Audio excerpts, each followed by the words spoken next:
बिस्मिल्लाहिर्रहमानिर्रहीम। मां आहियां तव्हांजो हुसैन बख़्श सोलंगी।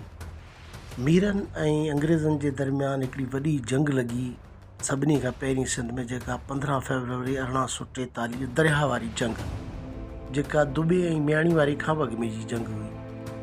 उन जंग खां पोइ जेॾी महिल दुबे जी जंग लॻी त उते मीर शेर मोहम्मद ख़ान, जेको मिरपुर ख़ास जो हुयो, उन जंग में हिसो वरितो अची, जंहिंखे शहीद होश मोहम्मद शीदी जेको आहे सो ज़ोर भरण ते वठी आयो हैदराबाद।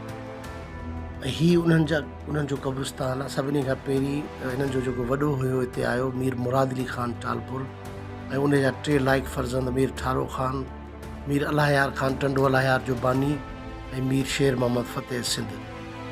ऐं ॿियो हिननि जो हिकिड़ो मुलाज़िम हुयो मीर मसू ख़ान, ॿियो रोज़ो आहे मीर मसू ख़ान जो, जोगी भुरगड़ी मुलाज़िम हुयो हिननि जो। उन्हनि जो बि हिकिड़ो रोज़ो आहे जेको हिन में ॾिसंदो। तमामु बहितरीनु हीअ आहे चिटसालीअ वारो क़ब्रिस्तान मीरपुर ख़ास। हिनखे चिटसाली वारो क़ब्रिस्तान सॾियो वेंदो आहे। हिन में ही मौजूदा जेके मीर आहिनि, हाणे मीर फरियाल टालपुर वारा जेके आहिनि, उनजो घरवारो मीर मुनवर अली ख़ान टालपुर, ऐं फरियाल टालपुर जो हिकिड़ो नौजवान पुटु नंढड़ो, उहो बि हिन क़ब्रिस्तान में मदफ़न आहे। ही क़बर मीर मुराद अली ख़ान जी हुई मज़ार।